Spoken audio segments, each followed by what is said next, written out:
बड़े बड़े जो धर्माचार्य हैं, धर्म गुरु हैं, पादरी हैं, मौलवी हैं, आम लोगों को उलझा देते हैं। धर्म को 3 रूपों में आप समझिए, अपने जीवन में धारण कीजिए। शील, समाधि, प्रज्ञा की कथा सुनने से मिलेगा क्या? डीप में वासना है, डीप में क्रोध है, डीप में लालच है, डीप में अहंकार है, वो नहीं निकलेगा। तो आप दवा खाते हैं तो पीड़ा थोड़ी देर के लिए कम हो जाती है, पर जख्म ठीक नहीं होता। नमाज पढ़ना, हज जाना, ये धर्म नहीं। दोस्तों, हमने रोहतास जिला के नासरीगंज मौना के पास तराव गांव में भव्य लक्ष्मी महायज्ञ आपको दिखाया। पूरे 7 दिनों तक यज्ञ चला और यहाँ पर भगवत कथा कहने के लिए वृंदावन से देवकी नंदन ठाकुर जी महाराज आए। पूरे 7 दिनों तक कथा चली और कथा में बहुत सारी बातें हुई। हिंदू राष्ट्र के बारे में भी बात हुई, सनातन के बारे में, धर्म के बारे में, भगवान के बारे में। नट सेल हम आपको आज धर्म के बारे में बताएंगे कि धर्म क्या है, क्योंकि बड़े बड़े जो धर्माचार्य हैं, धर्म गुरु हैं, पादरी हैं, मौलवी हैं, आम लोगों को उलझा देते हैं। लोग सुनते हैं बहुत सारी बातें, लेकिन भेजा में कुछ समझ में नहीं आता है। न तो सनातन धर्म, न हिंदू राष्ट्र, न धर्म। तो चूँकि आज भगवान बुद्ध की जयंती है, बुद्ध पूर्णिमा है, भगवान बुद्ध का जन्म, भगवान बुद्ध को एनलाइटनमेंट, निर्वाण और महापरिनिर्वाण आज ही के दिन हुआ था, तो उसे बुद्ध पूर्णिमा के रूप में मनाते हैं। तो बुद्ध के नज़रिए से आज हम समझने का प्रयास करेंगे कि धर्म क्या होता है। आज से 2500 साल पहले एक बुढ़िया माता भगवान बुद्ध के पास गई और बोली कि भगवान सिंपल भाषा में हमें समझाइए धर्म के बारे में, क्योंकि बड़े बड़े जो धर्माचार्य हैं उलझा देते हैं, इतना कॉम्प्लिकेटेड, जटिल बना देते हैं कि धर्म समझ में नहीं आता है। तो भगवान बुद्ध ने समझाया था, बिल्कुल धर्म सिंपल होता है, आम आदमी की बात दिमाग में जल्दी से समझ आ जाए, धर्म वो होता है। बुढ़िया माई को भगवान बुद्ध ने समझाया था। 3 भागों में धर्म को समझाया था। पहला धर्म का भाग होता है कि हमारे किसी भी कृत्य से, हमारे वाणी से, हमारे शरीर से किसी भी व्यक्ति को तकलीफ न पहुँचे, पीड़ा न पहुँचे, धर्म वो होता है। धर्म का पहला पार्ट। धर्म का दूसरा पार्ट कि हमारे मन में कोई बुराई ना आने पाए, किसी भी हालत में। जो बुराई है उसे हम निकालने का प्रयास करेंगे। जैसे क्रोध है तो क्रोध से मुक्त होने का प्रयास करेंगे, वासना है तो उससे मुक्त होने का प्रयास करेंगे। क्रोध, वासना, लालच, अहंकार, राग, द्वेष, सभी प्रकार के मनोविकारों से मुक्त होने का प्रयास करना धर्म ही होता है।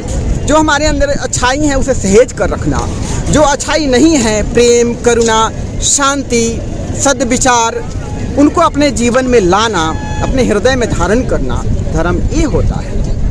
और तीसरा चीज़ उन्होंने बताया था कि अपने मन को निर्मल करना, अपने हृदय को निर्मल करना, परिपूर्ण रूप से, शुद्ध रूप से निर्मल करना, धर्म ये होता है। ताकि हम प्रज्ञा बोध को जगा सकें, ताकि हम सत्य का साक्षात्कार कर सकें, ताकि हम मुक्ति की अवस्था को उपलब्ध हो जाए, निर्वाण की अवस्था को प्राप्त कर सकें। धर्म को 3 भागों में भगवान बुद्ध ने बांटा है, शील, समाधि, प्रज्ञा। आपको कहीं जाने की आवश्यकता नहीं है।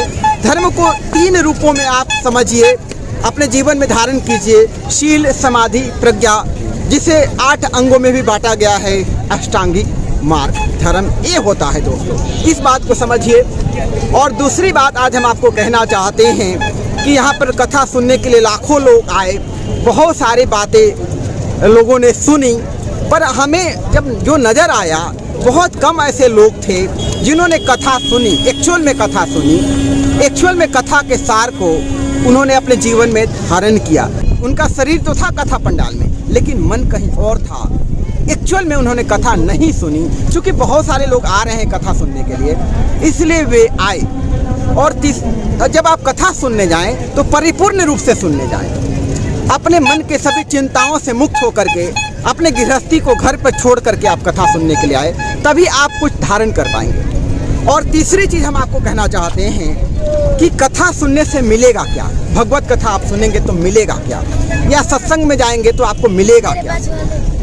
मिलेगा, आपको शांति मिलेगी, सुकून मिलेगा, आपको सुख उपलब्धि मिलेगी, सांसारिक जीवन अच्छा होगा, नो डाउट होगा।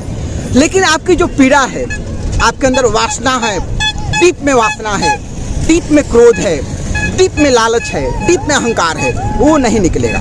जैसे जख्म होता है तो जख्म में हमेशा रिश्ते रहता है, पीड़ा होती है। तो आप दवा खाते हैं तो पीड़ा थोड़ी देर के लिए कम हो जाती है, पर जख्म ठीक नहीं होता है। जख्म को ठीक करने के लिए उसके ऑपरेशन की ज़रूरत होती है। इसीलिए सत्संग एक दवाई है, मेडिसिन है।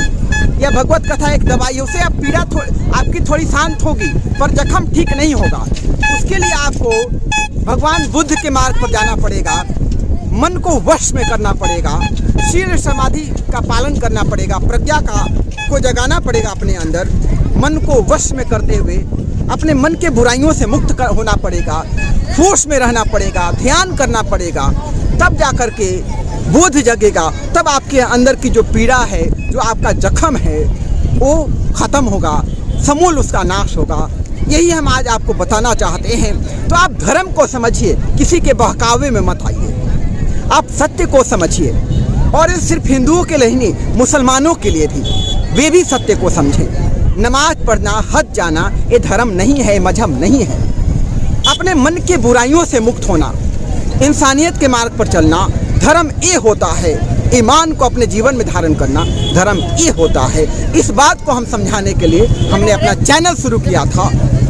शायद आप हमारी बात को समझेंगे, और जितना जितना समझेंगे उतना उतना आपके जीवन में शांति आएगी, तरक्की आएगी। उतना उतना आप धर्म के मार्ग पर चलें, उतना उतना आप निर्वाण के, मुक्ति के मार्ग पर चलेंगे। और यही मानव जीवन का लक्ष्य है। आप कमेंट जरूर कीजिएगा कि हमारी बातें आपको कैसी लगी, और यज्ञ की हमारी यात्रा आपको कैसी लगी। नमो बुद्धाय।